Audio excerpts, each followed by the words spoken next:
Hello and welcome to the Debating Toastcast, a podcast about all things debating, from the Debate Toastmasters Club, 104 London Debaters. Hi and welcome to the Debating Toastcast with your host, me, William Hagerup, one of the debate coaches at 104 London Debaters, a Toastmasters debating club in London. Now, this episode is the third in a series of relatively short podcast episodes on the topic of rhetoric, based on a workshop we did in the club called Rhetoric, the building blocks of persuasion. And in this episode, we are going to focus on something rather important, namely the audience, the people you need to convince.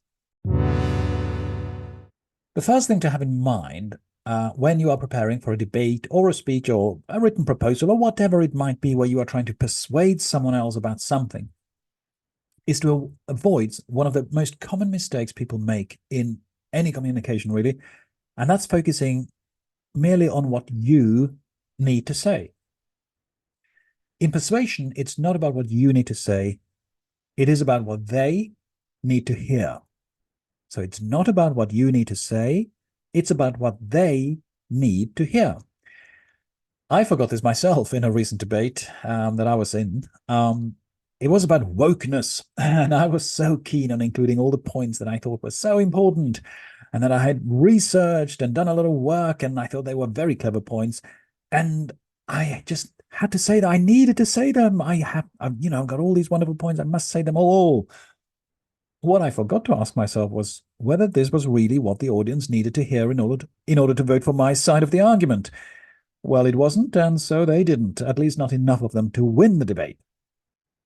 Sometimes when we prepare for debate, we get stressed out thinking, oh, we have to respond to all the points the other side makes. But again, you don't. Ask yourself, what do the audience need to hear to support my side? What do they need to hear? So they don't necessarily need to hear all the points rebutted. I'll give you another example. We had a debate some time back about banning TikTok. This house would ban TikTok.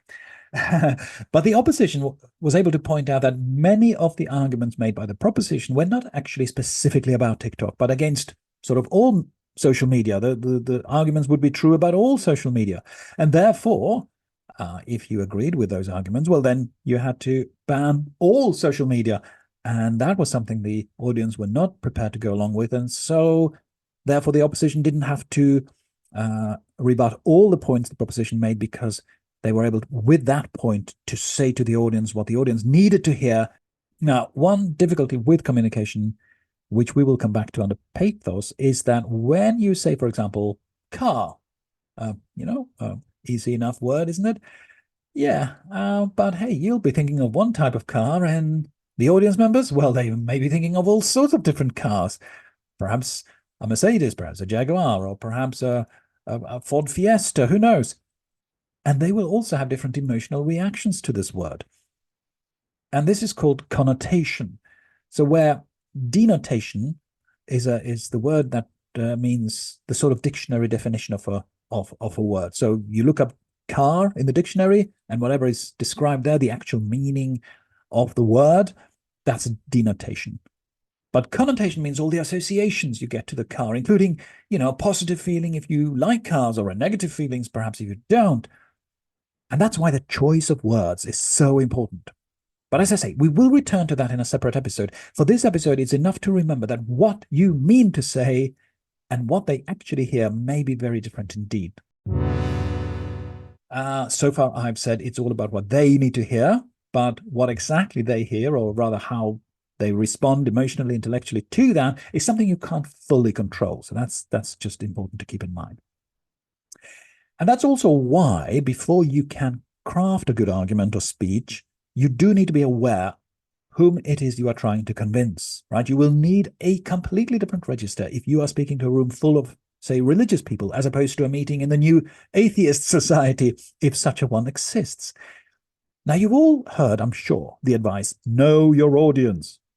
Well, I'm afraid this is probably one of the most useless advices ever given, because either you do know your audience. Say if you're a salesman targeting a particular type of customer, you know that's the target group, and you will know something about it already. Or if you don't know your audience, well, then how are you going to find out about it? Are you going to interview them in advance? Find out what makes them tick? No, I mean, unless you are a salesperson targeting some particular group, in which case it may be worth doing that bit of research.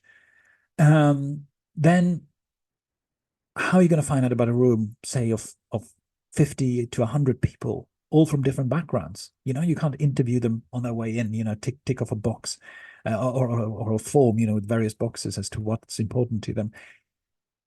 So it's really, unless you're speaking to a specific group, I mean, perhaps if you're invited to talk to, say, the accountants union, if such a thing exists, then of course, okay, that they will all be accountants, and so there will be a common frame of reference for all accountants, things like that. So there are things like that which you can sort of know to some degree, but essentially you don't really know. You don't know the individuals. They're all different. They all have different backgrounds, and therefore a more sort of useful approach, rather than saying know your audience, a more useful approach suggested by Professor Michael Drout, that's Drout, in his lecture series, A Way with Words on Audible, very much recommend that series, is to first assume your audience and then create your audience.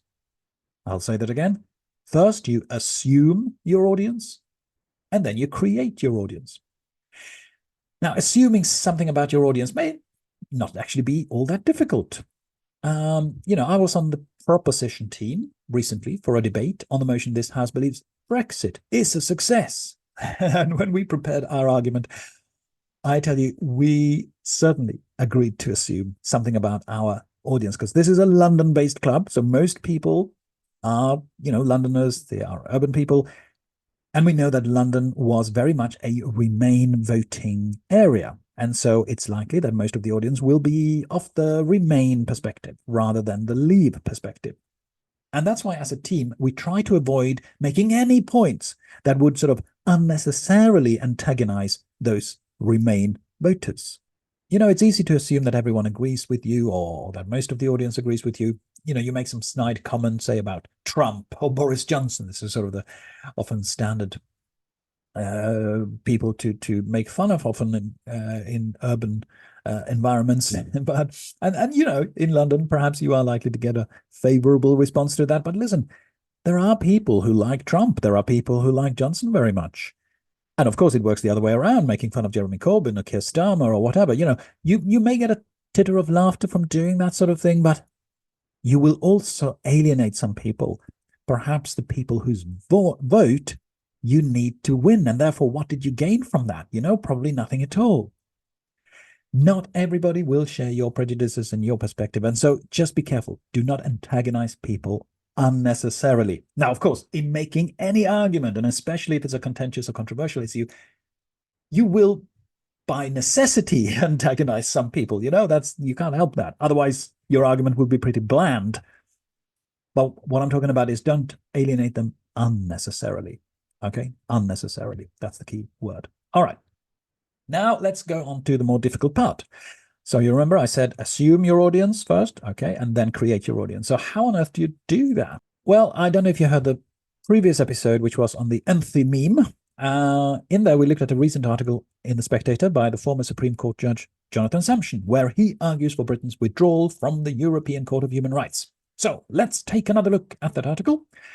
And I shall quote from the opening paragraph where he says, "The debate about the European Convention on Human Rights is in danger of being diverted into irrelevant byways. Hostility to the convention has become a trademark of the right wing of the Conservative Party, which invites unnecessary partisanship. This is unfortunate, because the United Kingdom's adherence to the convention raises a major constitutional issue, which ought to concern people all across the political spectrum." Now, in this opening paragraph, he first acknowledges that the people most associated with this policy at the moment is people on the right wing of the Conservative Party. But then he goes on to say that this ought to concern people all across the political spectrum. Here, Sumption is creating an audience of reasonable people all across the political spectrum whom he is going to address about this very important issue that they ought to care about, as he puts it. In other words, he's saying, you don't need to be a right-wing conservative to be my audience. He's creating an audience of reasonable people, which may, of course, include people on the right of the Conservative Party, but that will also include people who are not, but who care about an important constitutional issue. And who doesn't do that? How can you not care about that? So let's now look more specifically at how to create the audience in one of our debates here at one of four London debaters, or in a similar sort of debate setting. How do we do it in practice? Okay, so the first thing, as I said, is to make some assumptions. So you assume your audience and then you create it. So let's make some assumptions about our club, one of four London debaters. So I would say in our club, so we're London-based, and London is more left-wing than right-wing. So we'll have both left-wing and right-wing people, but probably more left-wing people. So keep that in mind. There will be some who are non-political as well, of course. And then we'll have some religious people, but probably more that are not. There will be some who are dedicated atheists, perhaps many agnostics who are, not sure about things. Okay. For sure, they will be urban people, and therefore probably very socially liberal, or fairly socially liberal. Even conservative people in London tend to be fairly socially liberal. They will be professional people. They will be fairly well educated, or at least reasonably well informed, and importantly, they will not all be British. Now, the importance of this last point is that we get a lot of people who didn't grow up in this country coming to our meetings. And that matters for what references you employ in your speech. I am myself from Norway, but I've lived here for a long time and I've studied English history and culture. And so I grasp a lot of the idioms and expressions. But let's say you employ in your speech the expression 1066 and all that. Not everybody will know that is sort of a reference to all about English history, stemming from the invasion by the Normans in the year 1066. And so, having made all these assumptions, you go to work on creating your audience. So the way you do that is to make sure that you use phrases that as many people as possible in your audience can identify with. So say, for example, you open your speech with saying, whether you are to the right or to the left, you can agree with whatever point I'm making, that homelessness is a bad thing or whatever it might be. Whether you believe in God or not, religious freedom is important. You don't need to be a farmer or live in a rural community to care about the plight of farmers. You say that and everybody will probably agree with you. No, that's true. Farmers are important, even though we live in cities. We care about the farmers. All reasonable people must surely agree that, whatever. And I'm sure we all agree about the importance of education, immediately. Oh, yeah, that's something I care about. People will think that, and then they'll be taken into your embrace, and they are more open to your argument because now they feel they are part of your audience. You have included them in your audience. One of our debate coaches, Luong Lo, by the way, who also did an excellent workshop on fallacy some time back, and we had a talk, which is one of the podcast episodes, so you can look that up. The talk on fallacies, and there's also some excellent articles on the club blog, disagreeing agreeably. So do please look that up. But Lo had an excellent debate speech where she argued for the beneficial effect of Netflix, I think it was, and you know what she said? That she started by saying, "We all remember lockdown and how these streaming services were helpful and useful, blah, blah, blah." And of course, immediately we felt, oh yeah, we remember that, and so we were part of her audience. She created an audience by that very phrase, okay? So, in other words, you start by assuming certain things about your audience, and then you use phrases that will help to put them into a receptive frame of mind that will include them in your audience. The key thing, and I return to this, is not to say things that will unnecessarily antagonize your audience. Unnecessarily antagonize your audience. That's so unnecessary, literally. So, for example, don't use labels. Don't start saying, "Oh, that's racist," or "You're being ignorant," or "That's naive," or "That's Islamophobic."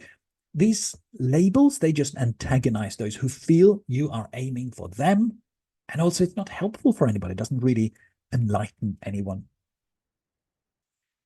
Instead, well, you know how diversity and inclusion has become a bit of a mantra these days, almost a bit of a meaningless cliche at points. But hey, there is a real meaning behind that expression. And you know what you want to do in debates is to create some genuine inclusion out of all the diversity. You want people, whatever their backgrounds and whatever their original opinions, to be able to agree with the particular point you are putting forward in the debate.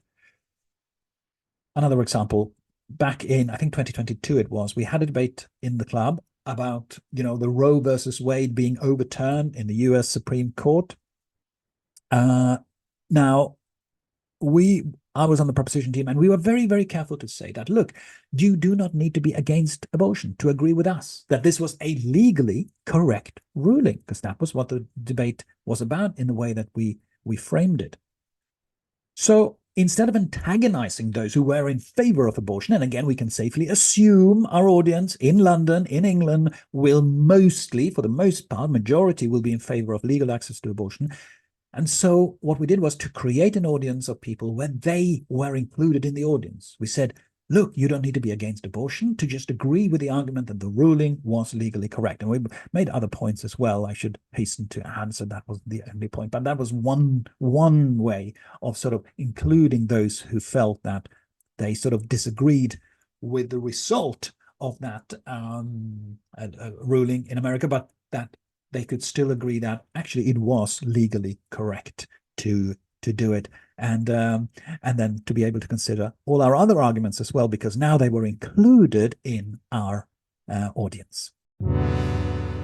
So then, in conclusion, try to forget the advice knowing your audience, because either you know it, which is great and helpful, or you don't, in which case it's pretty much impossible to find out what makes your audience tick. Instead, make some reasonable assumptions about your audience, and on that basis, go on to create your audience. That is, use wording that will bring people into your warm embrace. Inclusion out of diversity. And don't alienate them unnecessarily by the wrong use of language. Finally, remember, it's not about what you need to say, it's about what they need to hear. Focus on that, and your chances of being persuasive will increase greatly. Thank you for listening. You've been listening to The Debating Toastcast. Feel free to leave a comment, critical or encouraging. We welcome both. And if you'd like more information about joining the club or coming first as a guest, please have a look at our website, 104londondebaters.club, or send us an email on info@104londondebaters.club. That's info@104londondebaters.club. Thank you for listening.